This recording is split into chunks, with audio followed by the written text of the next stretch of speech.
聽講中國有25個節氣，25？因為霧霾啊嘛，全民戴口罩啊，祈求幸福吉祥。阿嬸你點睇啊？陰霾已經向外蔓延，我 uncle 喺飛機影到風眼，大家小心啲啦。風眼？肥佬買咩啊？口罩咯，買定先嘛，冇死啦。你唔係咁都信啊？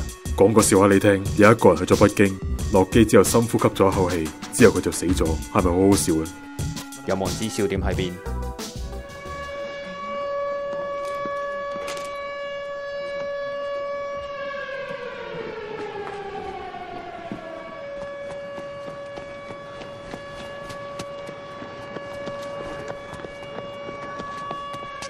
霧霾係霧霾，霧霾集世界，霧霾集世界啊！白髮佬冷靜啲。